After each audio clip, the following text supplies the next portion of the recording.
오늘 이 시간 우리 함께 은혜 나눌 말씀은 창세기 1장 1절입니다. 하나님의 이름 엘로힘이라는 제목으로 여러분들에게 말씀을 전합니다. 제가 앞으로 시리즈로 하나님의 이름에 대해서 설교를 하려고 합니다. 그래서 하나님의 이름으로 설교를 하려고 하니까 제가 지금까지 했었던 설교 패런하고 조금 이렇게 다른 패런으로 설교를 해야 될 것 같습니다. 그래서 주제 설교가 될 것 같으니까 약간 강의식이 될 수도 있어요. 그래서 여러분 지루하지 마시고요. 졸지 마시고 잘 들어주시면 고맙겠습니다. 창세기 1장 1절 이 말씀 우리 같이 한번 다 같이 함께 한번 봉독하겠습니다. 함께 봉독합니다. 시작. 태초에 하나님이 천지를 창조하시니라. 태초에 하나님이 천지를 창조하시니라. 여러분 우리가 믿고 우리가 예배드리며 우리가 섬기는 하나님은 어떤 분이십니까? 여러분들이 하나님의 자녀로서 하나님의 백성으로서 하나님을 믿고 있고 하나님을 신뢰하고 의지하고 있고 그 하나님께 예배와 경배를 드리고 있고 그 하나님을 섬기면서 살아가고 있습니다. 그런데 여러분들이 믿고 예배드리고 섬기는 그 하나님은 어떤 하나님이라고 이야기할 수 있겠습니까? 여러분 성경 말씀을 통해서 우리는 하나님의 어떤 분이신지를 알 수가 있습니다. 이 성경은요 하나님께서 하나님 자신에 대해서 드러내 주신 계시이기 때문에 이 계시를 가리켜서 우리 Revelation이라고 그러잖아요. Revelation은 드러내다라는 거거든요. 이렇게 가리워졌던 것을 드러내는 거예요. 여러분 하나님께서요 하나님 자신에 대해서 우리한테 드러내 주시지 않으면 우리는 하나님을 알 도리가 없습니다. 물론 자연 계시를 통해서도 일반 계시를 통해서도 우리가 하나님에 대해서 알 수가 있지만 일반 계시와 자연 계시를 통해서 우리가 구원받을 수는 없다라는 거죠. 우리가 죄인이라는 사실을 인식하고 그리고 우리가 구원받기 위해서는 예수 그리스도가 이 땅에 오셔야 했고 그 예수 그리스도가 우리의 죄를 대신 지시고 우리 대신에 죄값인 죽음을 십자가에서 치러 주셨고 그 예수 그리스도를 믿었을 때 우리의 모든 죄가 다 용서함 받고 죄와 사망의 권세로부터 구원받아서 하나님의 자녀가 되어서 천국 갈 수 있게 되었다라는 이 복음의 핵심적인 내용은요 자연 계시를 통해서 얻을 수가 없습니다. 그렇죠? 일반 계시를 통해서 우리가 얻을 수가 없습니다. 하나님께서 이 구원의 계시, 이 특별 계시를 우리에게 주셔야만 하나님의 구원의 복음을 특별하게 우리에게 알려주시고 드러내 주셔야만 우리가 알 수 있는 그런 진리의 말씀입니다. 복음입니다. 그래서 하나님께서요 하나님에 대해서 우리가 온전히 이해하고 그리고 깨닫고 그리고 바른 이해를 가지고 하나님을 믿고 섬기고 예배드릴 수 있도록 하나님 자신을 어떻게 해요? 드러내 보이십니다. 드러내셨고 나타내셨고 알리셨습니다. 이걸 가리켜서 우리는 특별계시라고 얘기하고 성경계시가 바로 그 특별계시의 한 부분이라고 이야기할 수 있지 않습니까? 그래서 하나님께서 하나님 자신을 드러내는 여러 가지 방법들이 있는데 그 중에 하나 성경 안에서 보면은 이 이름을 통해서 하나님께서 하나님 자신을 드러내십니다. 하나님이 어떤 분이신지. 우리는 별로 그렇게 이름이 그렇게 굉장히 이렇게 중요한 의미를 갖고 있다 이렇게 생각하지 못할 수도 있습니다. 그렇지만 성경에 나와 있는 이름들은요 하나도 그 의미가 중요하지 않은 이름이 거의 없다고 그렇게 생각하시면 됩니다. 특별히 하나님의 이름들은요 그 이름 하나하나가 아주 중요한 의미들을 담고 있고요 그리고 하나님에 대해서 설명해주고 있고 하나님에 대해서 알려주고 있습니다. 그래서 하나님의 이름을 우리가 잘 연구를 하고 그리고 배우고 그리고 그것을 묵상하면서 그 하나님의 이름을 불러가면서 하나님 앞에 기도를 한다면 우리가 좀 더 하나님을 잘 섬길 수 있고 하나님께 잘 경배를 드릴 수 있지 않을까. 그런 면에서 이 하나님의 이름을 아는 것은 굉장히 중요하다라고 이렇게 생각을 할 수가 있습니다. 오늘 우리가 함께 살펴보기를 원하는 하나님의 이름은 엘로힘입니다. 엘로힘. 태초에 하나님이 엘로힘이 천지를 창조하시니라 라고 이렇게 말씀하고 있습니다. 여러분 엘로힘의 하나님은요 창조주 하나님이십니다. 창조주 하나님. 하나님께서 이 엘로힘이라는 이름으로 불렸는데 이 구약 성경에서요 이 이름이 굉장히 자주 사용되는 이름이었습니다. 구약 성경에서 약 2,500번 이상 쓰여진 하나님의 이름이 바로 엘로힘이에요. 그러면 얼마나 많이 자주 쓰였다라고 생각해 볼 수가 있겠습니까? 2,500번 이상이면 어마어마하게 많은 경우에 사용이 되었다라는 것을 알 수가 있습니다. 이 엘로힘이라는 이름의 뜻은요, 강력한 창조주 하나님이다라는 그런 의미가 그 안에 담겨져 있습니다. 강력한, 강한 창조주 하나님이다라는 의미가 그 안에 담겨져 있다라고 이렇게 볼 수가 있죠. 그래서 이 엘로힘이라는 이름을 사용하시면서 창조를 말씀하시는 것은 강력한 창조주 하나님께서 이 우주 모든 만물을, 천지를, 세상을 창조하셨다라는 것을 이야기해주고 있고 말씀해주고 있다는 말입니다. 그래서 하나님께서 하나님을 표현하는 이름으로 왜 특별히 이 엘로힘이라는 이름을 사용하셨을까? 우리가 이런 질문을 던질 수가 있습니다. 하나님께서 하나님 자신을 표현하시기 위해서, 하나님께서 하나님 자신을 계시하시기 위해서, 하나님께서 하나님 자신에 대해서 말씀해 주시기 위해서 이 엘로힘이라는 이름을 사용했어요. 왜 특별히 엘로힘이라는 이름을 사용하셨을까? 우리가 이런 질문을 던지면 거기에는 중요한 의미가 있다는 거죠. 첫 번째, 하나님께서 피조물과 구분되는 창조주시라는 것을 말씀하시기 위해서다라고 생각해 볼 수가 있습니다. 그럼 창세기 첫 시작을 하면서, 성경의 66권의 첫 시작을 하면서 하나님께서 천지 만물을, 우주 모든 만물을 창조하신 창조주이시다라는 선언으로 이 말씀이 시작이 된다라는 것을 우리가 알 수가 있습니다. 우리가 믿고, 우리가 예배드리고, 우리가 섬기는 하나님은 어떤 하나님이시냐? 이 우주 모든 만물을 창조하신 하나님이시다라는 선언으로 성경이 시작이 된다라고 우리가 생각해 볼 수가 있습니다. 이게 굉장히 중요합니다. 하나님의 백성들에게 있어서는 이게 굉장히 중요합니다. 특별히 이스라엘 백성들에게 있어서는 이 이해를 갖는다는 것이 굉장히 중요했습니다. 그러면 이 창세기의 말씀이 언제 쓰여졌습니까? 광야에서 쓰여졌어요. 모세가 광야 시대 때 이 창세기의 말씀을 사용했습니다. 이스라엘 백성들이 애굽에서 나와가지고 가나안 땅으로 가는 그 광야에서, 그 중간 40년간 그 광야에서 이 창세기의 말씀, 창세기, 출애굽기, 레위기, 민수기, 신명기, 모세 오경의 말씀이 다 기록이 됐습니다. 그런데 애굽에서 나온 이스라엘 백성들에게 이 창세기의 말씀을 가르치는 것이 굉장히 중요했습니다. 왜냐하면 그래야 이스라엘 백성들이 자기 아이덴티티를 분명하게 알 수 있기 때문에 그렇습니다. 이스라엘 백성들이요, 애굽에서 430년간 거하면서 그동안 봐왔던 신들은 어떤 신들이었냐? 애굽의 신들이었어요. 이방의 신들이었어요. 그렇지 않습니까? 430년간 애굽 사람들과 함께 어울리면서 살면서 애굽 사람들이 우상 숭배하는 거, 자기들의 신들의 이름을 불러가면서 자기 신들을 섬기는 거, 그거 평생 봐왔던 거예요. 평생. 그리고 이스라엘 백성들 중에는 그 애굽의 신들을 섬겼던 사람들도 그 가운데 분명히 있었을 겁니다. 그리고 이스라엘 백성들이 지금 어디를 향해 가고 있어요? 가나안 땅을 향하여 가고 있어요. 가나안 땅을 향하여. 그리고 가나안 땅엔 또 어떤 신들이 있어요?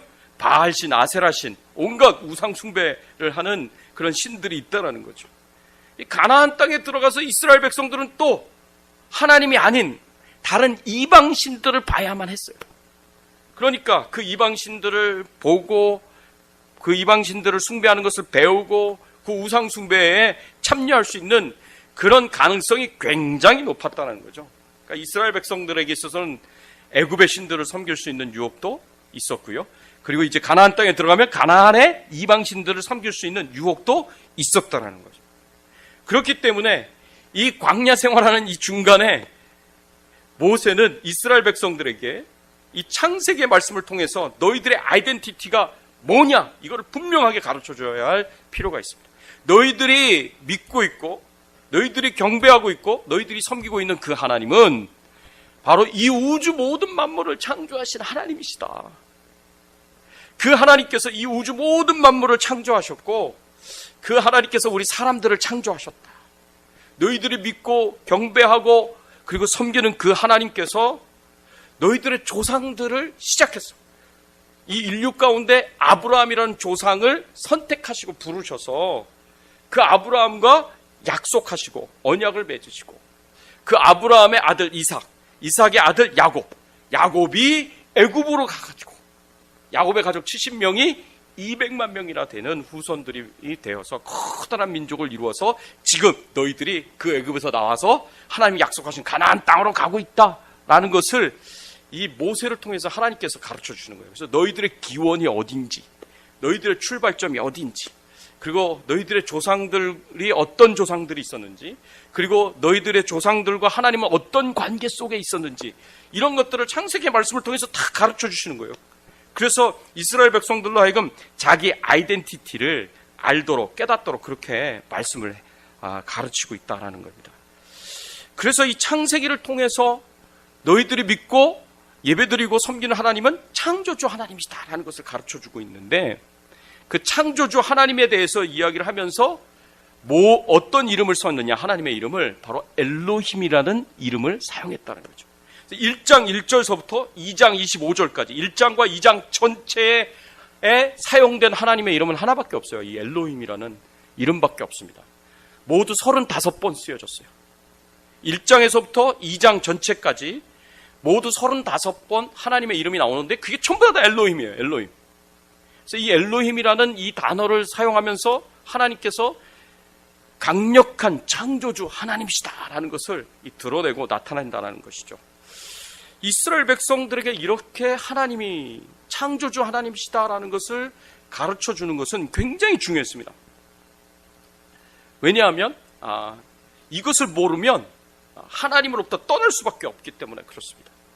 그 예로 1장과 2장에서 그리고 3장까지 연결을 해서 하나님께서 이름을 통해서 창조주 하나님이라는 것을 알리셨을 뿐만 아니라 또 한 가지 사건을 통해서 가르쳐 주셨습니다. 그게 뭐냐면 선악을 알게 하는 나무의 열매를 통해서 하나님께서 동산 중앙에 선악과를 맺는 나무를 만드셨고 세우셨습니다.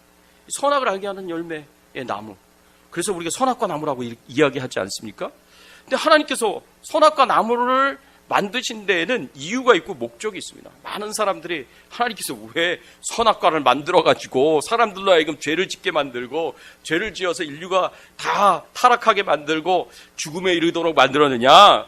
하나님을 원망하고 하나님을 불평합니다. 근데 하나님께서요, 선악과를 만들 때에는 중요한 의도와 목적을 가지고 만드셨어요. 첫째로는 우리의 자유의지를 잘 사용하라고.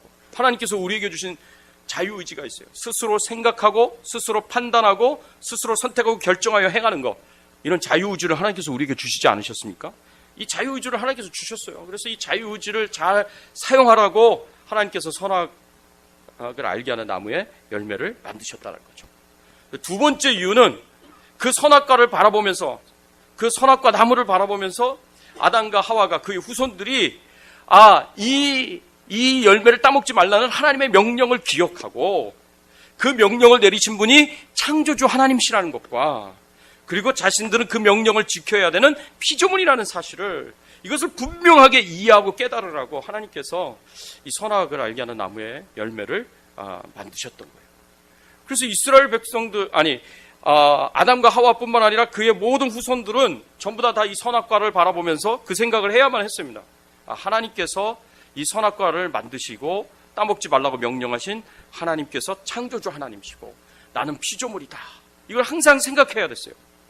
그런데 아담과 하와가 이것을 잊어버리지 않았습니까? 그렇죠? 하나님을 창조주 하나님으로 인정했어요? 인정하지 않았어요? 인정하지 않았습니다. 자신이 피조물인데 피조물임을 인정하지 않습니다. 하나님의 명령을 생각하면서 자신은 그 하나님의 명령에 순종해야 할 피조물이다라는 것을 잊어버리고 그것을 인정하지 않고 하나님을 창조주로 인정하지 않고 하나님의 말씀에 불순종해서 선악을 알게 하는 나무 열매를 따먹습니다. 왜? 하나님과 같이 되려고. 하나님과 같이 되려고.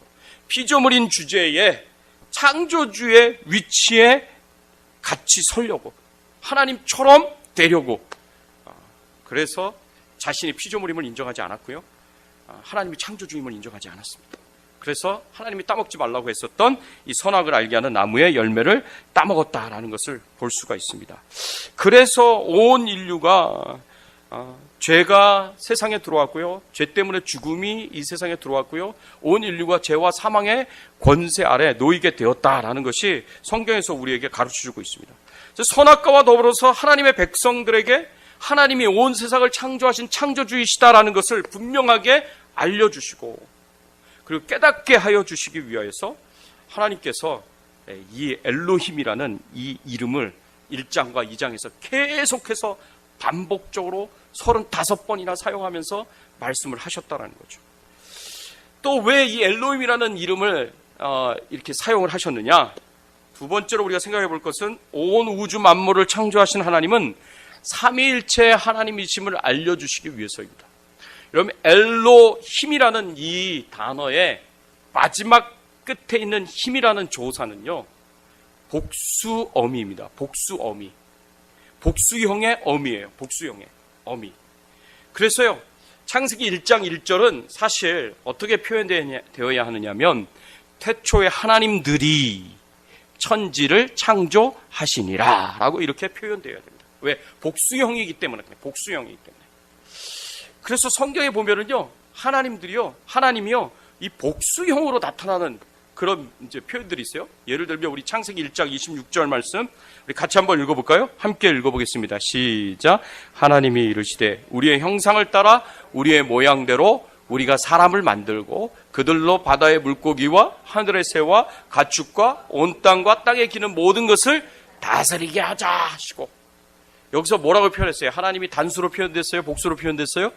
복수로요. 우리의 형상을 따라 우리의 모양대로 우리가 사람을 만들고 이렇게 표현되어 있죠. 그렇죠. 우리라는 표현은요, 혼자 있을 때 자기 자신을 혼자 있을 때는 우리라는 표현을 안 씁니다. 우리라는 표현은 최소한 2명 이상일 때 우리라는 표현을 사용하죠.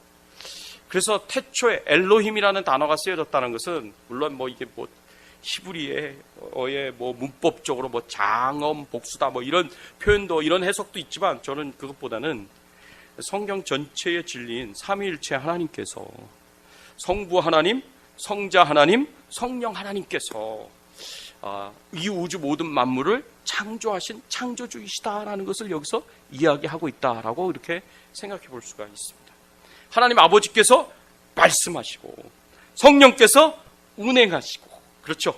그리고 세상에 있는 우주 모든 만물들이 그리스도 안에서 만들어지고 창조되었다라는 것이 창세기 1장 1절에서부터 우리에게 알려주고 있는 그런 내용이다라고 이렇게 생각해 볼 수가 있습니다.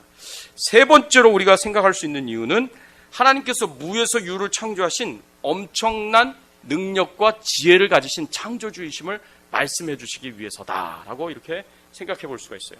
시편 139편 13절과 14절에 보면 다윗이 이런 고백을 합니다. 같이 한번 읽어볼까요? 함께 읽어보겠습니다. 시작. 주께서 내 내장을 지으시며 나의 모태에서 나를 만드셨나이다. 내가 주께 감사함은 나를 지으심이 심히 기묘하심이라. 주께서 하시는 일이 기이함을 내 영혼이 잘 아나이다. 이 말씀에 보니까 나를 지으심이 심히 기묘하심이라 하고 이렇게 말씀하고 있어요.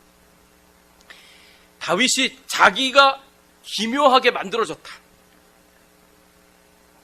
하나님이 나를 정말 놀랍게 만드셨다라고 이렇게 고백을 하고 있는 것을 볼 수가 있습니다.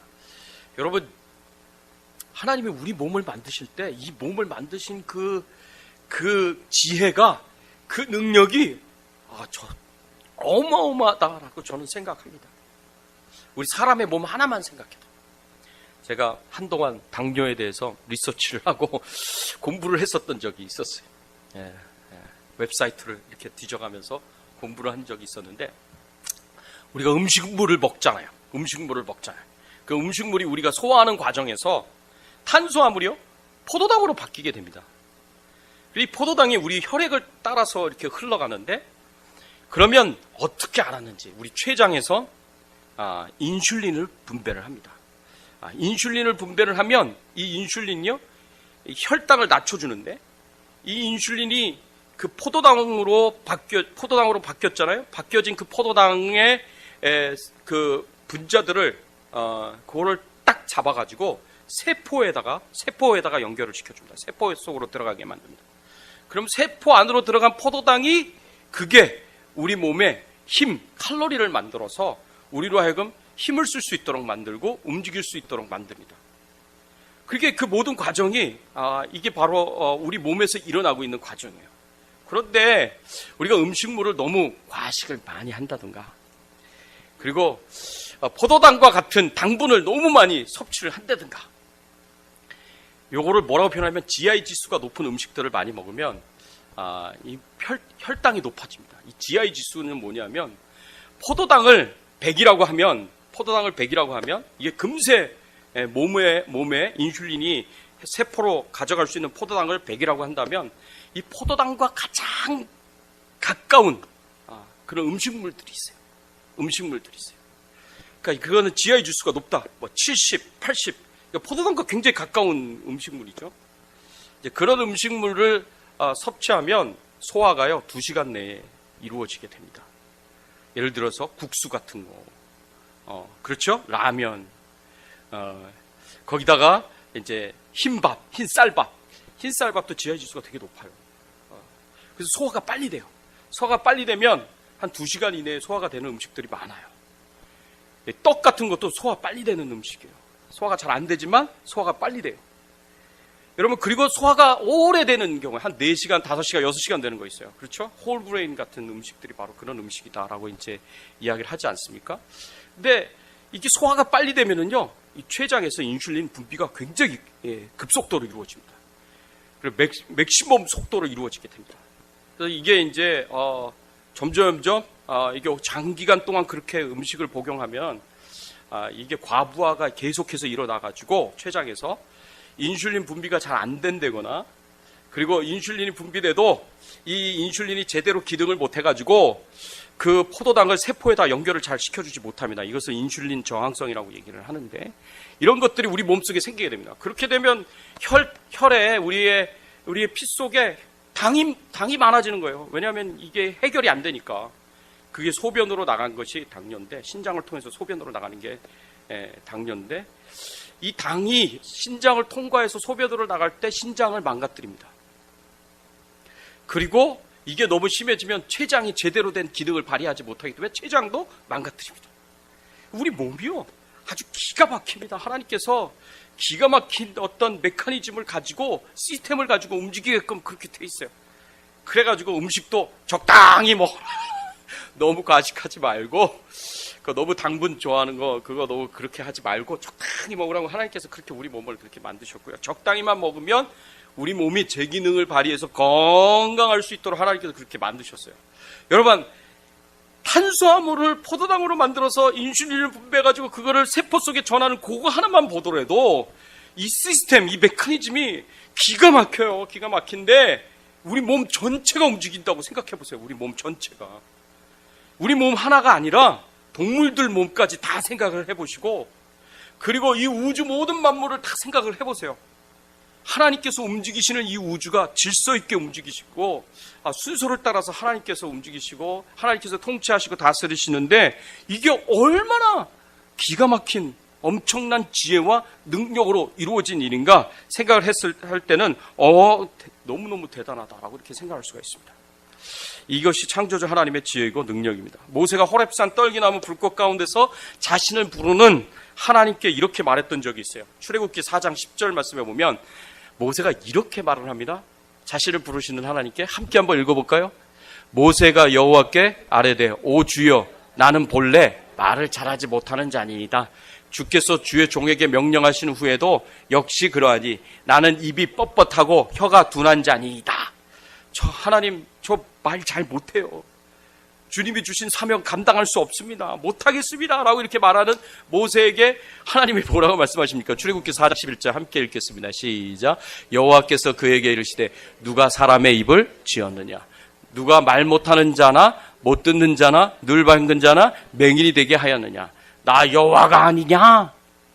말 못한다고 걱정하지 말고 염려하지 말고 두려워하지 말고 사명 못 감당하겠다고 빼지 말라는 거예요. 예, 하나님께서 입을 만드신 하나님, 말 잘하는 자, 못하는 자를 다 하나님이 만드셨으니까 하나님께서 다 책임지고 도와주고 할 수 있도록 만들어 줄 테니까 이 창조주 하나님이신데 뭘 못하시겠습니까? 엘로힘의 하나님이신데 뭘 못하겠습니까? 못한다고 빼지 말라라고 이렇게 말씀하고 있는 이 내용을 우리가 볼 수가 있습니다. 하나님이 입을 만드셨으니까 걱정하지 말라는 거죠. 두 번째로 엘로힘의 하나님은 엄청난 창조주의 능력으로 하나님의 백성을 도우시는 하나님이시다라고 우리가 볼 수가 있습니다. 여러분, 창세기와 더불어서 엘로힘 하나님의 이름이 가장 많이 쓰인 책이 어디냐? 보면 신명기의 말씀입니다. 신명기의 말씀. 모세가 신명기의 말씀에 엘로힘이라는 하나님의 이름을 굉장히 많이 사용하는 것을 보게 됩니다. 이 말씀을 보면 하나님께서 모세를 통해서 창조주의 능력으로 하나님의 백성들을 어떻게 도우셨고 어떻게 도우시는지를 가르쳐주는 것을 보게 되는데, 첫 번째로 엘로힘의 하나님은 이스라엘 백성들을 애굽의 종살이에서 구원하시기 위하여 엄청난 기적을 일으키신 하나님이십니다. 엘로힘의 하나님이. 그게 어떻게 표현되어 있느냐? 신명기 4장 34절 함께 한번 읽어보겠습니다. 시작. 어떤 신이 와서 시험과 이적과 기사와 전쟁과 강한 손과 편팔과 크게 두려운 일로 한 민족을 다른 민족에게로 인도하여 낸 일이 있느냐? 이는 다 너희의 하나님 여호와께서 애굽에서 너희를 위하여 너희 목전에서 행하신 일이라. 이 세상에 어떤 신이 너희가 애굽에서 종살이하고 있었던 너희 같은 민족을 애굽의 그 강대국에서 너희를 건져내서 구원하고 자유하게 하고 해방시키는 그런 신이, 그런 능력을 가진 신이 있겠느냐? 없다라는 거죠. 누구만 그런 능력을 갖고 있다고요? 엘로힘의 하나님만이 그런 능력을 갖고 있다. 그 엘로힘의 하나님이 하나님의 백성들을 어떻게 하신다고요? 구원하신다라고 이렇게 말씀하고 있는 것을 보게 됩니다. 두 번째 엘로힘의 하나님은 또 어떤 하나님이에요? 이스라엘 백성들에게 자비하신 하나님, 하나님의 백성들에게 자비하신 하나님이시다. 신명기 4장 31절 함께 읽어보겠습니다. 시작. 내 하나님 여호와는 자비하신 하나님이라. 그가 너를 버리지 아니하시며 너를 멸하지 아니하시며 내 조상들에게 맹세하신 언약을 잊지 아니하시리라. 엘로힘의 하나님 여호와는 자비하신 하나님이시라. 이렇게 표현되어 있어요. 그 하나님께서 어떻게 하신다고요? 버리지 않을 것이고 멸하지 않을 것이고 너희와 맺은 그 언약을 잊지 않을 것이다. 또 하나님을 어떻게, 엘로힘의 하나님을 어떻게 표현하냐? 엘로힘의 하나님은 세 번째로 하나님의 백성들이 기도할 때마다 가까이 하신다라고 이렇게 말씀하고 있습니다. 신명기 4장 7절 같이 한번 읽어보겠습니다. 시작. 우리 하나님 여호와께서 우리가 그에게 기도할 때마다 우리에게 가까이 하심과 같이 그 신이 가까이 함을 얻은 큰 나라가 어디 있느냐? 이 세상에 어떤 신이 너희들이 기도할 때 나처럼 너희에게 가까이 와서 너희의 기도를 듣고 너희의 기도에 응답을 줄 만한 신이 있겠느냐? 있다는 말이에요? 없다는 말이에요? 없다라는 말이에요. 누구밖에 없어요? 엘로힘의 하나님밖에 없어요. 엘로힘의 하나님.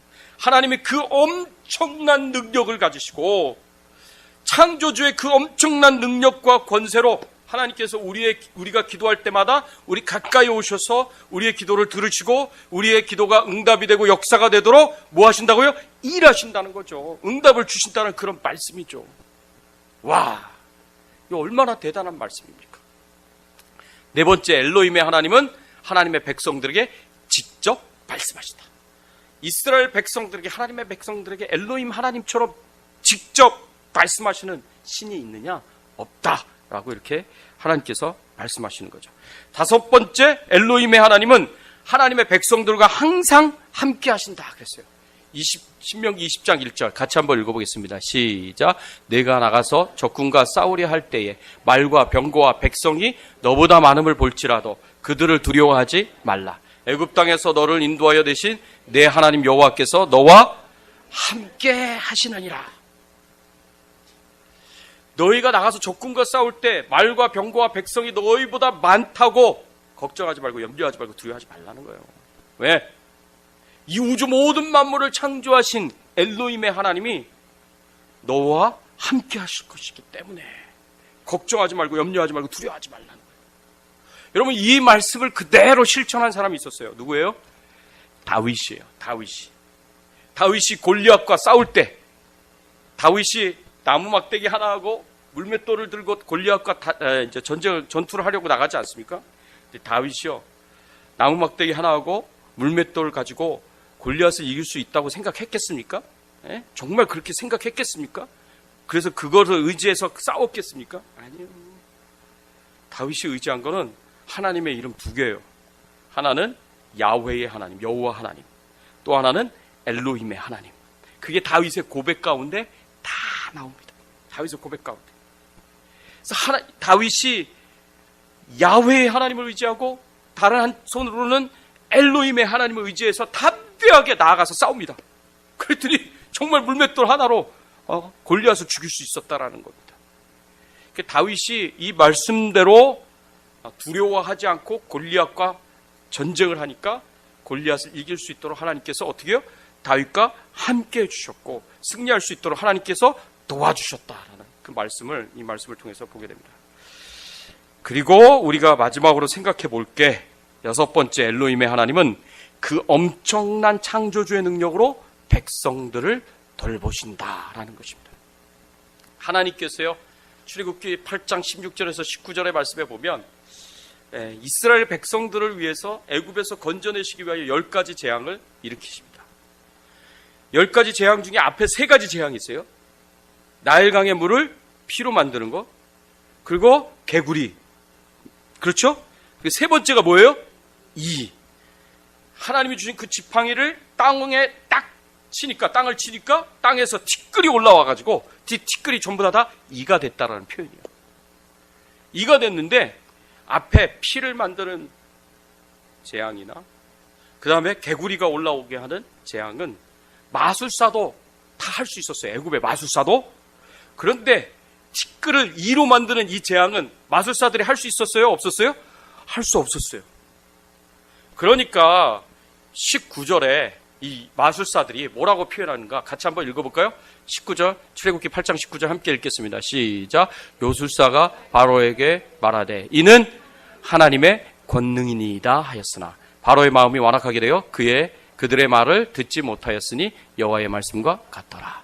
마술사들이, 요술사들이 그걸 행하지 못하니까 뭐라고 표현했냐면 이 기적은 엘로힘의 권능이다. 이 엘로힘의 권능이라는 이 표현은 원어의 표현에 보면 손가락이다. 엘로힘의 손가락이 행한 기적이다라고 이렇게 인정을 해버립니다. 이 굉장히 중요한 표현이에요. 이 표현이 하나님을 엘로힘으로 알고 하나님이 행하신 그 기적을 엘로힘의 권능이, 엘로힘의 권세가 이루어낸 기적이다라고 누가 지금 이 표현을 하는 거예요? 요술사들이, 마술사들이 그 표현을 지금 여기서 하고 있다라는 거죠. 여러분, 하나님의 권능, 이 손가락은요, 성경에 몇 군데 나오는데, 이건 하나님의 권능과 권세와 능력을 가리킬 때 이 손가락이라는 표현을 사용합니다. 예를 들면 시편 8편 3절, 아까 제가 처음 시작했을 때 읽었던 성경 구절이죠. 시편 8편 3절 같이 한번 읽어볼까요? 함께 읽겠습니다. 시작. 주의 손가락으로 만드신 주의 하늘과 주께서 베풀어 두신 달과 별들을 내가 보니. 하늘과 달과 별들을 하나님께서 만드셨는데 무엇으로 만드셨다고요? 주의 손가락으로. 이 손가락이 권세와 능력이다 말씀을 드렸죠. 하나님이 엘로힘의 권세와 능력으로 만드셨다라는 그런 표현이에요. 또 어디서 나오냐면 누가복음 11장 20절에 나옵니다. 누가복음 11장 20절 말씀 같이 한번 읽어보겠습니다. 시작. 그러나 내가 만일 하나님의 손을 힘입어 귀신을 쫓아낸다면 하나님의 나라가 이미 너희에게 임하였느니라. 그랬습니다. 이 표현은 뭐냐? 하나님께서 벙어리 귀신 들린 사람에게서 벙어리 귀신을 쫓아냈어요. 예수님께서. 그랬더니 예수님을 시기하고 예수님을 책잡으려고 했었던 바리새인들이 예수님을 가리켜서 뭐라고 표현했냐면 바알세불의 힘을 입어서 귀신을 쫓아냈다. 바알세불은 사단을 가리켜요. 예수님이 사단의 능력에 힘입어서 귀신을 내어 쫓았다라고 이렇게 예수님을 모함을 하고 있는 거예요. 그랬더니 예수님이 뭐라고 말씀하셨냐면 누가복음 11장 17절 18절에 만일 내가 사단의 힘을 빌려서 귀신을 쫓아냈다면 사단이 귀신을 대적하는 것이고 그렇게 된다면 사단과 귀신이 서로 갈등을 일으키고 싸우게 되는 것이 되는데, 그렇다면 귀신의 나라가, 사단의 나라가 어떻게 서겠느냐. 사단조차도, 귀신들조차도 자신들이 서로 다투고 싸우면 자기 나라가 서지 못한다는 것을 너무나 잘 알기 때문에 그런 일은 있을 수가 없다. 내가 이 일을 행한 것은 바알세불의 힘, 사단의 힘을 입어서 내가 이 일을 한 것이 아니라 누구의 손을 힘입어서? 하나님의 손을 힘입어서 내가 이 일을 했다. 이 하나님의 손은 어떤 손이에요? 이 엘로힘의 하나님의 손가락에, 여기도 이 손도 이 손가락의 능력과 관세를 가지고 내가 귀신을 내어 쫓았다. 이런 일들이 일어난다면 하나님의 나라가 이미 너희에게 임하였다라고 예수님께서 말씀하시는 그 내용이 여기서 나오게 됩니다. 우리는 여기서 예수님의 하나님의 능력의 출처가 바로 하나님의 손가락이다, 이렇게 이야기하시는 것을 보게 되고요. 이것은 바로 엘로힘 하나님의 능력과 권세다라고 이렇게 우리가 생각을 해볼 수가 있습니다. 사랑하는 성도 여러분, 이 하나님의, 엘로힘의 하나님의 창조주로서의 그 강력한 능력과 권세가 창조 때만 일어난 것이 아니라 이스라엘 백성들을 애굽에서 구원해내고 건져낼 때만 일어난 것이 아니라, 귀신을 예수님께서 내어 쫓으실 때만 일어난 것이 아니라, 그 엘로힘 하나님의 그 능력과 권세가 여러분들의 삶 가운데 함께 하신다는 그 사실을 여러분들이 믿으시기 바랍니다. 그래서 하나님께서 나의 문제, 나의 어려움, 나의 고통, 나의 고난, 이것을 우리가 가지고 하나님 앞에 나아가 하나님 앞에 간절하게 기도했을 때 엘로힘의 하나님이 우리의 기도를 들으시고 우리의 기도 가운데 그 기도가 이루어지고 응답이 될 수 있도록 그 창조주의 어마어마한 엄청난 능력과 권세로 어떻게 해요? 응답을 주시고 우리 기도를 통하여 일하시고 역사하신다는 그 사실들을 여러분들이 굳게 믿으시기를 바랍니다. 그래서 기도하실 때 그냥 기도하지 마시고요, 엘로힘의 하나님의 이름을 부르시면서 엘로힘의 하나님, 그 창조주의 능력으로 제 문제를 해결해 주시고 저를 도와주셔서 제 기도가 응답이 될 수 있도록 하나님 일하여 주시고 역사해 달라고 하나님의 이름을 부르세요. 그렇게 부르세요.